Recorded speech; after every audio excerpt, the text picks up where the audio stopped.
Hola a todas y todos y bienvenidos una vez más a esta serie de videos de fonoaudiología. Mi nombre es Jorge Silva y hoy vamos a hablar, recordando que es el mes del temblor esencial, un nuevo video, pero no enfocados específicamente a vos, como el año pasado, sino que este video va a ser de deterioro cognitivo en personas con temblor esencial.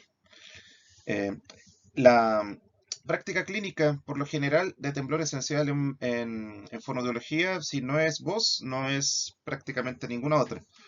Pero lo que no nos cuentan, por lo general, es que las personas con temblor esencial tienen una alta o muy alta probabilidad de presentar deterioro cognitivo leve y también, según el autor, que vamos a ir viendo, mayores índices, no quiere decir que sea más probable solo por tener temblor esencial, pero más prevalencia de demencias. Bien. Además que dentro de estas alteraciones cognitivas, el lenguaje está especialmente afectado, por lo tanto es un rol muy importante de los fonodiólogos intervenir en esta área y es bueno también conocer que es una característica de las personas con temblor esencial. Bien, bueno, nosotros hicimos un video el año pasado que lo estrenamos en abril por lo extenso que era, no alcanzamos en marzo. Y respecto al temblor esencial en general y a las características vocales y a la rehabilitación vocal, y mencionamos cómo era que se trabajaba, cuáles eran los ejercicios adecuados, entre otras muchas cosas. Y hay que recordar principalmente que el temblor que tiene que ver con el temblor esencial es el temblor de acción, a diferencia del temblor en reposo, que es característico del Parkinson o incluso en varios casos de hidrocefalia. El temblor de acción ocurre principalmente en miembros superiores, quiere decir que afecta los brazos, las manos, etcétera. Pero no exclusivamente, pero sí afecta también a otros lugares del cuerpo. Bien, este temblor, como dijimos antes, es un temblor de acción. Significa que ocurre cuando la persona hace una acción motora y en el momento en que lo hace, tiembla. Y a diferencia de otros casos donde existen trastorno hipercinético, este sí es recuperable parcialmente con medicamentos y sobre todo con el propranolol por una parte y por otro lado la primidona, que es un anticonvulsivo que se usa específicamente también para disminuir el temblor. Pero como dijimos, y al igual como pasa en el universo de los parkinsonismos, existen síntomas motores y existen síntomas no motores. Hay síntomas no motores y uno de ellos tiene que ver con la parte neuropsiquiátrica. Hay una mayor cantidad de personas con trastornos de ansiedad y de depresión que en el común de los demás. Y lo otro es que por tantas características que tienen que ver a nivel cognitivo y afectivo, es un trastorno heterogéneo, lo que significa que en ningún caso va a ser igual que el otro y hay que tener en cuenta esa heterogeneidad. Como dijimos antes, es un trastorno que puede afectar la voz, no en todos, pero en un porcentaje importante sí, y el tratamiento se basa en los enfoques fisiológicos de voz y conductual como tratamiento. Es una mezcla de ambas. Se hacen intervenciones que mejoran la capacidad de movilización respiratoria y también de extinción de conducta, en este caso evitar hablar de manera prolongada. Entonces tiene ambas características como parte de su tratamiento. Es un enfoque más bien eclético. Pero, como veremos más adelante, puede afectar la cognición. Ahora, ¿por qué afecta el procesamiento cognitivo? Se ha postulado que en las personas con temblor esencial pueden ocurrir problemas cognitivos debido a desconexiones entre el lóbulo frontal y zonas que tienen que ver con el temblor. En este caso, alteraciones en la conectividad entre el cerebelo y el lóbulo frontal u otras zonas del cerebro encargadas de los procesos cognitivos, superiores sobre todo, y por daño directo o deterioro u atrofia en el cerebelo eh, en centros que tienen que ver con cognición. Ya vamos a ver más adelante de qué se trata. Y otro aspecto que tiene que ver mucho con esto es que afecta el lenguaje y puede provocar cambios en el acceso al léxico o en la fluidez verbal. Bien, no sé si va a generar un tipo de anomia específicamente, deberíamos buscarlo más adelante, pero sí afecta la fluidez verbal y vamos a ver por qué. Bien, Pero antes de eso, tenemos que hacer hincapié por qué hay problemas cognitivos en el temblor esencial. Uno piensa que es un trastorno bastante leve, que solamente afecta a adultos mayores, lo cual no es cierto, y que se resuelve en parte con medicamentos e incluso con alcohol. Pero en el caso del temblor esencial existe un grupo de población que es con mucho más riesgo a presentar problemas cognitivos que tienen que ver directamente con las causas del temblor esencial. Y principalmente es por la presencia de síntomas asociados al síndrome cognitivo afectivo cerebeloso, que es un tipo de disfunción que tiene que ver en aquellas personas que presentan daños en el cerebelo, incluidas aquellas personas que presentan ataxias. Bien, sobre los cambios cognitivos en personas con algún tipo de problema al cerebelo, hice un hincapié extenso del tema en el video de ataxias, de rehabilitación de la ataxia cerebelosa. Así que no lo voy a mencionar en este video, pero sí diré que es un problema que se asemeja al problema motor que tienen las personas con ataxia, que es la dismetría. Es el correlato cognitivo de la dismetría, como lo es la bradifenia del Parkinson, donde hay un enlentecimiento del procesamiento de la información, tal como hay un enlentecimiento del movimiento. En el caso de los problemas asociados al síndrome cognitivo afectivo cerebeloso, tiene que ver con la dismetría, con la falta de coordinación, la falta de precisión, bien, en los trastornos cerebelosos. Esto tiene que ver con que se interrumpen los tractos corticocerebelosos porque ocurren desconexiones involucradas en los procesos cognitivos y en el cerebro, valga la redundancia. Estas desconexiones ocurren por algún deterioro, pudiendo ser atrofia, pudiendo ser una diáquisis, entre otras cosas. Pero la gravedad del temblor es lo que se correlaciona con el puntaje en este tipo de afectación a nivel cognitivo y afectivo. Por lo que, de tener un temblor esencial más severo, es probable que tenga un impacto más negativo en los resultados de pruebas neuropsicológicas, lo que significa que la persona que tiembla más, por lo general, va a tener también más problemas cognitivos. Bien. ¿Y cuáles son esos síntomas cognitivos? Bien. Se han descrito una gran variedad de problemas cognitivos en personas con temblor esencial, pero esto ha explotado en los últimos 10 años, lo que significa que es un asunto que es bastante reciente en su investigación, pero cada vez más se llegan a tener en cuenta que alteraciones a nivel cognitivo en el temblor esencial y que pudiésemos nosotros rehabilitar como fonoaudiólogos. Bien, lo primero es que existe un porcentaje significativo de pacientes con temblor esencial, del orden de entre un 30 al 50%, o sea, uno de cada dos personas podría tener deterioro cognitivo leve siendo paciente, usuario, perdón, de temblor esencial. Tienen dos subtipos, pero hay algunos más, pero estos son los más comunes. Uno es el deterioro cognitivo leve amnésico, o sea, va a haber problemas de memoria, y que es multidominio, o sea, que tiene que ver con varios inputs que tienen que ver con el tema amnésico. Y hay otro que también no es amnésico, que es de dominio único, o sea, que puede estar afectando solamente una área cognitiva determinada. Este deterioro cognitivo leve por lo general repercute en las funciones ejecutivas de las personas, provocando disfunción ejecutiva, por lo que muestran un rendimiento inferior en tareas relacionadas con este ítem. Por ejemplo, la fluidez verbal, que ya tiene que ver con lenguaje, el cambio de mentalidad, la mentalización, la inhibición de conductas, son más impulsivos o tienen peor control de impulsos, y la resolución de problemas. También ocurren déficits de memoria, y particularmente de memoria verbal, por lo que también tenemos mucho que ver con su rehabilitación, y esto es común en el temblor esencial. Las personas con temblor esencial pueden tener dificultades con las pruebas de recuerdo inmediato y diferido, y ya vamos a ver que hay estudios que lo comprueban. Por lo que hay que pensar que la persona con temblor esencial tiene al menos tres áreas afectadas principalmente: la memoria, la función ejecutiva y el lenguaje. Pero también hay un problema que incluso ocurre antes del deterioro cognitivo asociado a temblor esencial, que es la disminución de la autoconciencia. La persona no se da cuenta o cree tener mejores capacidades de las que tiene actualmente, porque sobreestiman su desempeño en todos los dominios de funcionamiento. Creen que están bien cuando en realidad no están tan bien. Es como lo que dicen los psicólogos sobre personas egosintónicas y egodistónicas. Las personas egodistónicas son las que se dan cuenta que hay algo malo en ellos, o creen tener algo malo en ellos, algo que no es de su grado, algo que está fuera de su creencia y valores, en otro tipo de casos, como puede ser el TOC. Y hay personas egosintónicas que no tienen realmente conciencia de lo que le está pasando, como puede pasar en los casos de enfermedad de Alzheimer. Bien, hay que hacer hincapié cuando hablamos acerca del temblor esencial en los subtipos cognitivos en temblor esencial, porque hay varios, pero también en los problemas afectivos, porque una neuropsicología no es tal si no tiene en completa consideración los problemas que tienen que ver con las emociones o los problemas que ya son más neuropsiquiátricos. Y eso tiene que ver con la prevalencia de trastornos de ansiedad y depresión.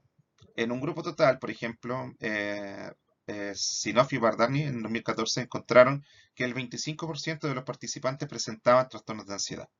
En el mismo grupo de temblor esencial, el 17,9% mostró signos de depresión. Es bastante alto en comparación al promedio. Y analizando específicamente los subtipos, se vio que los que tenían problemas a nivel cognitivo, o deterioro cognitivo leve en este caso, observaron que el 26,1% presentaba ansiedad, pero un 8,6% depresión, lo que significa que tal vez, solo tal vez, los problemas cognitivos asociados a temblor esencial tienen que ver más bien con los trastornos de ansiedad y el efecto negativo que trae la ansiedad en disponer de mayor span cognitivo, eh, menos carga cognitiva. Bien, pero la ansiedad se asocia según el subtipo de deterioro cognitivo leve. Y al identificar los subtipos, se dieron cuenta que los que tenían problemas de memoria multidominio eran los que tenían mayor riesgo de progresión del deterioro cognitivo. O sea, eran los que estaban más expuestos al deterioro y iban a empeorar más. Se observó entonces que el grupo también presentaba mayores puntuaciones de ansiedad en comparación con el grupo control, lo que sugiere una posible influencia, que es lo que mencionamos recién. La ansiedad se correlacionó negativamente con varios dominios cognitivos, lo que significa que a mayor ansiedad, peor desempeño. Y ahora, ya pasando al área general de la cognición, llegamos al lenguaje. ¿Qué ocurre entonces con el lenguaje? En el caso del temblor esencial, los problemas cognitivos asociados pueden tener varios efectos en el lenguaje. Hay varios investigadores que lograron encontrar hallazgos en esto. Lo primero es que va a afectar bastante la fluidez verbal. Es comúnmente una disminución en este ítem que va a provocar que las personas con temblor esencial tengan dificultades para generar palabras rápidamente, en tareas de acceso al léxico, entre otras cosas. Pero va a haber diferencias. Las tareas de fluidez a nivel fonémica, perdón, y de cambio de categoría, o sea, cambiar de una categoría a otra, algo relacionado con la flexibilidad, que es más de funciones ejecutivas, se vieron más afectadas que la fluidez de carácter semántico, léxico, que está menos afectada. Lo que significa que en términos neurolingüísticos, la ruta fonológica es la que va a estar más afectada en personas con temblor esencial. Pero no solamente hay problemas por el mero temblor esencial, sino que también por este síndrome cognitivo afectivo cerebeloso que combina alteraciones del lenguaje con otros dominios cognitivos afectados. Porque si no se dieron cuenta, el cerebelo también tiene influencia directa en el lenguaje. Incluso existen afasias de tipo cerebelosa. Además, también existe un tipo de mutismo cerebeloso que ocurre en aquellas personas que pasan a llevar los sectores más profundos del cerebelo, por ejemplo, en cirugías del piso del cuarto ventrículo. Bien, el cerebelo esconde bastantes secretos aún relacionados con el lenguaje, sobre todo con la parte expresiva. Bien, y es ese punto el cual genera problemas el temblor esencial, ya que es un trastorno que se ha visto cada vez más que afecta el cerebelo.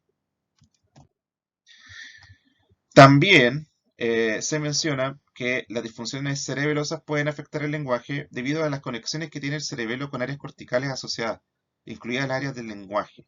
Este asunto de la diferencia entre el lenguaje expresivo y habla no es tan distinto si tomamos en consideración el rol que tiene el cerebelo, perdón, en la modulación de estas señales que tienen que ver con la expresión del lenguaje. Bien, estos hallazgos son bastante recientes, de hecho Paparella y colegas lo encontraron el año pasado, en 2024.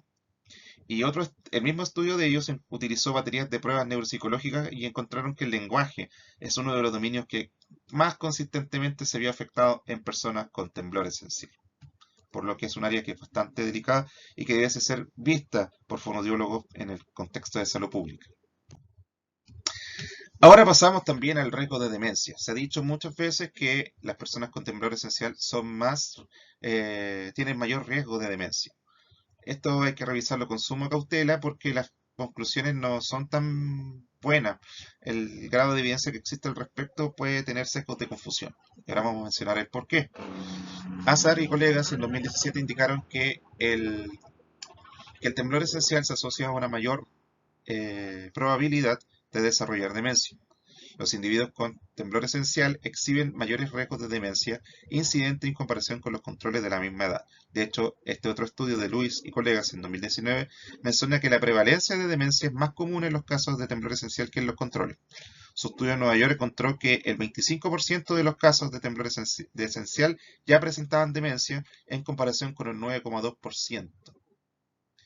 El riesgo es mayor si la edad de aparición es más tardía. Ese es otro punto que encontrar. De hecho, las personas con temblor esencial tardío por lo general tienen peores indicadores de todo tipo, cognitivo, a nivel de calidad de vida, etcétera. De severidad del temblor esencial también, que se asocia a esto también. Y Rattler y colegas en 2020 mencionan que la tasa de conversión de un deterioro cognitivo leve a demencia en pacientes con temblor esencial es de 12,5%. Aunque recuerden, no quiere decir que una persona con deterioro cognitivo leve avance demencia. Eso no es verdad. Personas con deterioro cognitivo leve pueden llevar a cabo sus tareas normalmente. Esa es la diferencia que tiene con la demencia. Pero existen subtipos de deterioro cognitivo leve que se asocian a un mayor riesgo. Eso sí es verdad. Lo cual es más alto en todo caso que las tasas de conversión en control histórico, que van de un 2,6 a un 6,3%. O sea, una persona con deterioro cognitivo leve, que no especifiquemos el tipo, podría tener un 2,6% más de riesgo de presentar demencia en el futuro, pero una persona que tiene este deterioro cognitivo leve y además tiene temblor esencial es de un 12,5%, uno de cada 8. Bien, bastante grande la diferencia. Se recomienda entonces que exista una evaluación cognitiva periódica en las personas que tienen temblor esencial. Y aún así, según lo que dice Rajput, que es uno de los investigadores más prominentes del área de temblor esencial, menciona que los estudios poblacionales y clínicos mostraron resultados mixtos respecto a las tasas de deterioro cognitivo leve. Quiere decir que no hay una evidencia tan concluyente como se piensa. Algunos sí encuentran resultados de patología cerebral o de demencia de tipo Alzheimer, pero ahora, según él, dicen que son poco reveladores. En la actualidad, la evidencia no es concluyente de que las personas con temblor esencial como grupo tengan un mayor riesgo de desarrollar demencia. Por lo tanto, el riesgo que sí existe es de deterioro cognitivo leve. Bien, existen descripciones de la literatura que mencionan varios tests. El que se utiliza por lo general en estos casos son dos, que son el Mini-Mental, que es de amplio uso en Chile, en los CEFAM, sobre todo en el programa del adulto mayor, el EFAM, y el test de Montreal, que ya está reemplazando el Mini-Mental porque tiene una mayor validez y confiabilidad al momento de evaluar ciertos ítems a nivel cognitivo, porque a diferencia del Mini-Mental, el efecto de la escolaridad no es tan fuerte en los resultados del test. Bien, pero existen otros que se evaluaron según Sarsonsky y colegas en el 2018 que hicieron una evaluación de cuáles son las pruebas que mejor encuentran algún tipo de deterioro cognitivo en personas con temblor esencial y se dieron cuenta que habían varias. La primera es la California Verbal Learning Test, que su versión 2 ayudó a encontrar problemas a nivel de aprendizaje verbal. Bastante importante este tema, lenguaje. Las pruebas de recuerdo inmediato y diferido también fueron las que más consistentes fueron. Está también la prueba de fluencia en cambio de categorías que ya mencionamos que hay problemas en este ítem específico en el temblor esencial. Esta fluencia, que hay esta flexibilidad en cambiar de categorías al momento de hacer algún tipo de esfuerzo cognitivo.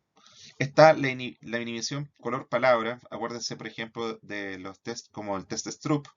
Bien, tenemos también problemas en la asociación de pares verbales. Por ejemplo, si yo doy una serie de seis palabras, perdón, de pares, por ejemplo, perro, gato, comida, salón, eh, camino, ladrón, y yo le pregunto, ¿qué viene después de camino? Ladrón. ¿Qué viene después de perro? Gato. Eso es la asociación de pares verbales. Y ese tipo de tarea cognitiva, o en este caso lingüística, está alterada en las personas con temblor esencial. Y lo otro es la memoria lógica. También se encuentra alterada la memoria lógica. Bien, algunos de estos ítems pertenecen a la escala de memoria de Wechsler, por lo que este test, pienso yo, que debe ser aplicado por neuropsicólogos de verdad, o sea, entre comillas de verdad, los de real neuropsicólogos, que en Chile lamentablemente están contados por los dedos de las manos, lamentablemente. Pero todo lo que tenga que ver con lenguaje, bienvenidos a los fonoaudiólogos, podemos hacer esto, podemos evaluar el riesgo y podemos ayudar a que esas personas tengan una mejor calidad de vida, puedan también mantener, no empeorar no empeorar sus habilidades y que tengan que ver con lo que está deteriorándose por el temblor, o puedan incluso revertirlas, que de hecho también Rackput lo menciona, que hay personas con deterioro cognitivo en temblor esencial que regresan a resultados más favorables. No se sabe por qué, pero existe una vuelta a la normalidad, entre comillas. Lo gracioso de todo esto es que, sabiendo que esto es tan específico, de todas maneras pude encontrar un estudio que utilizó test de Boston para evaluar lenguaje en personas con temblor esencial, que fue el estudio de Azar y colegas en 2017. Bien, utilizaron el test de Boston para emparejarlo con la calificación subjetiva de los participantes sobre su capacidad para encontrar la palabra correcta al hablar. O sea, si la gente creía que lo estaba haciendo bien o mal, versus los resultados en el test de Boston. Además, ocuparon el test del token, el token test. Así que también fue una evaluación que tuvo un fuerte componente lingüístico, o neurolingüístico en este caso. En el grupo de personas con temblor esencial que no tuvieron problemas cognitivos, la puntuación de autoevaluación fue mayor que la puntuación objetiva. O sea, estas personas sobreestimaron su habilidad. Bien. Y en el grupo que sí tenía problemas cognitivos, la puntuación de autoevaluación no fue significativamente diferente. O sea, ellos sí se daban cuenta que en el fondo tenían problemas. Bien, que tenían un peor desempeño. Y en general, los pacientes con temblor esencial y cognición normal hicieron evaluaciones precisas de su habilidad, pero sobreestimaron el grado en el cual estaban conservados. Aún así, quienes tuvieron deterioro cognitivo tuvieron peores resultados en lenguaje que quienes no. Bien, de hecho, se desvían un 0,5 aproximado de la deviación estándar, de la normalidad, según el puntaje del test de Boston. Bien, y los que sí tuvieron temblor esencial, pero no tuvieron deterioro cognitivo, tienen una sobreestimación de sus habilidades lingüísticas. Lo que significa que se condice un poco con lo que dijimos antes, que antes del deterioro cognitivo incluso existen problemas para identificar realmente las capacidades o que esto suponga o no un problema, hasta que ya es tarde. Conclusiones. Bien, hay una alta prevalencia de deterioro cognitivo leve en temblor esencial. Tener un temblor esencial es riesgo para presentar deterioro cognitivo leve, pero es discutible respecto a la demencia. Igual como el deterioro cognitivo leve a secas. Bien, existe evidencia de atrofia y desconexión de sectores del cerebelo y de sus redes hacia el lobo frontal, ocurriendo síndrome cognitivo afectivo cerebroso. Los síntomas son principalmente disfunciones ejecutivas, que ya las mencionamos, problemas de inhibición, problemas para cambiar de perspectiva, problemas a nivel de resolución de problemas y también de memoria y de lenguaje. Pero no siempre uno es más prevalente que los demás. Bien, hay una disminución de la autoconciencia de las propias habilidades cuando no hay deterioro cognitivo. Caso contrario, cuando sí lo hay, se dan cuenta. A peores síntomas de temblor, peores indicadores de deterioro cognitivo, si es que hay, porque hay personas que tienen mayores dificultades con su temblor, pero no necesariamente tienen problemas cognitivos. Por lo tanto, es un cuadro heterogéneo y tiene que tratarse como tal. No todas las personas van a tener lo mismo. Cada persona es diferente en temblor esencial como lo es otra persona, al menos en el caso de la cognición. Afecta el lenguaje, afecta principalmente la fluidez verbal y sobre todo la parte más fonológica que léxica. Se recomienda entonces que evaluemos continuamente en esta área en personas con temblor esencial y debiese ser parte de un programa de evaluación y de tratamiento. Las personas con temblor esencial tienen problemas a nivel cognitivo, en su mayoría, y tienen problemas de lenguaje. Por lo tanto, fonoaudiología puede ayudar bastante en su rehabilitación, pero necesitamos muchos estudios que lo comprueben y necesitamos adecuarnos a aquellas pruebas cognitivas que sí tienen validación en la literatura y que tengan validez en Chile también. ¿Bien? Eso ha sido todo. Les muestro las referencias también para que tengan. Fue fue una clase que armé porque este mes es el mes del temblor esencial y de hecho el 16 de marzo es el Día Mundial del Temblor Esencial, algo que en la Fundación de Parkinson también atendemos y que es parte dentro de la gama de trastornos de movimiento que nosotros podemos rehabilitar. Eso ha sido todo. Muchas gracias por vernos y que tengan una buena semana. Hasta luego.